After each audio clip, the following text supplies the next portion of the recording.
Assalamualaikum warahmatullahi wabarakatuh. Salam sayang. Saya teringat dalam sebuah tulisan saya di blog, ada seorang netizen yang bertanya, ya pada prinsipnya orang ini masih belum bisa percaya bahwa bumi itu bulat, bumi itu berotasi, bumi itu mengelilingi matahari. Dia masih meyakini kalau bumi ini ya datar, diam, sedangkan yang lainnya yang mengelilingi bumi. Matahari mengelilingi bumi, bintang-bintang mengelilingi bumi, sebagaimana yang dilihat sekarang, dan mungkin dia menggunakan beberapa dasar ayat-ayat Al-Quran. Sampai dia bertanya kepada saya, kalau betul bumi itu bulat dan berotasi, lalu katanya para ilmuwan sekarang juga sudah berhasil membuat sebuah satelit yang mengitari bumi, berarti kan satelit itu harus bergerak dengan kecepatan yang sangat tinggi. Ya kalau saya itu memang kecepatannya sampai kira-kira 11.000 km per jam. Sebuah benda dengan kecepatan 11.000 km per jam, itu penggeraknya pakai apa? Itu bahan bakarnya berapa? Terus kalau bahan bakarnya habis bagaimana? Apakah di atas ada, mungkin pertanyaan yang konyol, ada pom bensin yang bisa mengisi ulang bahan bakar? Mungkin begitu saya mengatakan begini, kepala Anda juga ikut bertanya, iya ya, dari mana bahan bakar satelit? Mungkin dari pakai solar cell. Aduh, solar cell hanya untuk menggerakkan motor dengan kecepatan rendah, dengan beban rendah aja sudah kesulitan. Apalagi ini akan menggerakkan satelit dengan kecepatan 11.000 km per jam. Tentunya solar cell bukan jawaban. Lalu apa jawaban tentang apa bahan bakar satelit saat mengitari bumi? Ikuti video saya berikutnya. Baik, kita akan mencoba menjawab pertanyaan dari mana bahan bakar satelit saat mengorbit. Ya, untuk menjawab pertanyaan ini, saya mengajak Anda untuk melihat ulang beberapa konsep dasar fisika dasar, ya, yakni tentang gerak melingkar. Gerak melingkar ini kan pada hakikatnya terjadi karena sebuah benda yang berkecepatan v pada arah lurus seperti panah hijau ini, tetapi di tengah jalan dia ditarik ke tengah oleh sebuah gaya. Maka kompromi antara arah kecepatan dan arah gaya yang seperti ini menyebabkan lalu benda bergerak pada lintasan melingkar seperti ini. Lalu gaya yang menarik ke tengah ini sering kita sebutnya sebagai gaya sentripetal, yang rumusnya adalah Fs sama dengan mv² per r. M ini adalah massa bendanya, V adalah kecepatannya, sedangkan R ini adalah jarak antara benda itu ke pusat lingkarannya. Nah, pada konteks gerak satelit yang mengitari bumi, lalu siapa yang menyebabkan adanya gaya sentripetal ke tengah ini? Tidak lain dan tidak bukan adalah gaya gravitasi antara satelit dengan bumi, yang rumusnya adalah Fg sama dengan G, ini sebuah konstanta gravitasi, kalikan M besar ini massa bumi, M kecil ini massa satelit, dibagi R² jarak antara satelit ke pusat bumi. Jadi pada konteks ini yang bekerja sebagai gaya sentripetal adalah gaya gravitasi ini. Sehingga saya bisa membuat persamaannya menjadi Fs sama dengan Fg, atau mv² per r itu sama dengan G kalikan mm per r². Dari sini kita bisa memperoleh persamaan kecepatan sebesar akar Gm per r. Nah, inilah rahasianya. Kecepatan inilah yang disebut sebagai kecepatan orbit lingkaran, orbital velocity.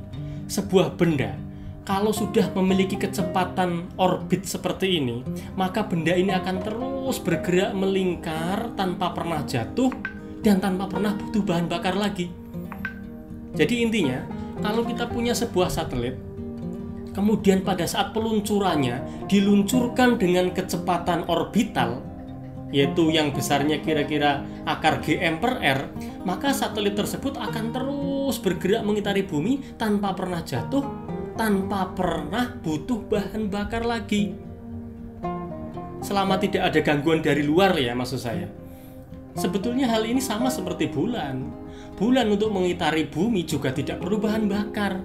Asal dahulunya saat penciptaannya itu bulan sudah diluncurkan dengan kecepatan tertentu, lalu ketemu dengan median gravitasi bumi, ada keterikatan gravitasional antara bulan dan bumi, maka bulan seterusnya akan mengitari bumi selama tidak ada gangguan dari luar. Demikianlah pula satelit. Untuk lebih mempermudah lagi, memperjelas lagi pemahaman kita ya. Misalnya begini, kita akan dalam kehidupan sehari-hari sering melempar-lempar ya. Mungkin melempar batu, melempar piring, melempar HP kalau lagi marah itu ya. Kan paling-paling kecepatannya kan kecepatan rendah saja itu, sehingga menyebabkan pola gerakannya seperti ini, yaitu gerak parabola. Ketika kita lemparkan sebuah benda dengan kecepatan v0, maka benda akan bergerak ke atas sampai ketinggian maksimum, lalu jatuh lagi di atas permukaan bumi. Untuk langkah berikutnya coba Anda naikkan kecepatannya, maka yang terjadi apa? Benda akan meluncur lebih tinggi, maka jatuhnya juga lebih jauh. Bagaimana kalau kecepatannya tambah? Maka sama, akan makin tinggi lagi dan jatuhnya lebih jauh. Begitu seterusnya, kalau Anda melempar benda begitu cepatnya sampai kecepatannya setara dengan akar G/R, maka benda tersebut akan terus meninggi ke langit dan tidak akan pernah jatuh, melainkan hanya mengelilingi bumi seperti ini. Nah, jadi saya ulang lagi ya. Misalnya Anda melempar sebuah benda dengan kecepatan standar, kecepatan biasa yang biasa kita pakai itu, maka benda itu kalau sandal kita lempar paling melayang tapi jatuh lagi ke bumi. Tak tambah nih kecepatannya, mungkin melayang makin jauh tapi juga tetap jatuh. Tapi suatu ketika Anda mampu menggerakkan sebuah benda, diluncurkan dengan kecepatan akar G/R, maka benda tersebut akan seperti ini. Terus bergerak begini, mengikuti circular orbit tanpa pernah jatuh, dan selama pergerakannya seandainya tidak ada gangguan dari luar, dia tidak lagi membutuhkan bahan bakar. Ini, jika benda diluncurkan dengan kecepatan orbit, benda akan terus mengitari bumi dalam orbit lingkaran. Lagian kalau kita berbicara tentang bahan bakar, ingat, untuk bisa membakar sebuah bahan bakar, ada konsep segitiga api. Untuk munculnya pembakaran itu harus ada 3 komponen. Pertama, sumber panas. Yang kedua, bahan yang mau dibakar. Dan yang ketiga adalah udara. Sedangkan di luar angkasa sana, udara begitu tipisnya, sehingga jangan pernah berpikir tentang pembakaran atau tentang bahan bakar. Nggak bisa membakar bahan bakar di sana. Maka yang kita pakai hanyalah ikatan gravitasional antara satelit dengan bumi, dengan catatan satelit itu sudah kita dorong dengan kecepatan akar G/R. Lalu berapa besarnya itu? Ya, andaikan kita akan meluncurkan sebuah satelit geostasioner ya.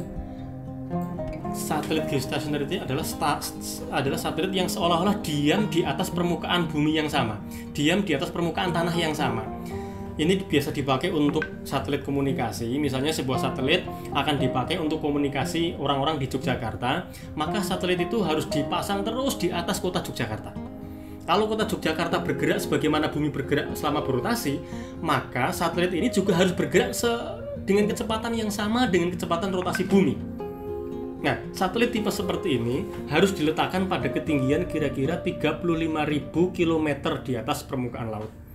Atau kalau kemudian kita tambahkan dengan jari-jari bumi sebesar 6.000-an kilometer, maka nanti nilai R ya, jarak dari pusat bumi ke satelit itu adalah kira-kira ini 42.000 km. Sehingga kalau data ini kita masukkan ke persamaan V sama dengan akar G/R, akan diperoleh seperti ini ya. Nilai G sekian 6,6 kali 10 pangkat -11. Ini massa bumi sekian 5,97. Lalu ini jaraknya ya, jarak dari pusat bumi ke satelit adalah sekian, maka kita peroleh nilai ini 3.000 km per sekon. Jadi kalau Anda bisa meluncurkan sebuah benda dengan kecepatan 3.000 km per sekon, atau dalam satuan yang lebih mudah kita kenali, kilometer per jam, itu 11.000. Kalau Anda mampu menggerakkan sebuah benda dengan kecepatan 11.000 km per jam, maka benda itu yakin tidak akan pernah bisa jatuh ke bumi, tapi akan terus mengitari bumi pada ketinggian 35.000 km. Jadi, untuk menjawab pertanyaan dari mana bahan bakar satelit saat mengorbit, ternyata satelit saat mengorbit tidak butuh bahan bakar sedikit pun untuk bergerak. Ya, mungkin satelit butuh energi, tapi bukan untuk bergerak. Makanya di satelit itu dipasang solar cell, itu hanya dipakai untuk kebutuhan rutinitas harian kinerja dari satelit itu. Misalnya kan satelit bekerja untuk memotret topografi bumi, ya kan, lalu mengirimkan hasil potretnya ke bumi atau menerima perintah dari bumi, ya hanya seperti itu energi yang dibutuhkan, sehingga itu cukup dari solar cell. Solar cell jelas tidak mungkin untuk menggerakkan sebuah benda dengan kecepatan 11.000 km per jam.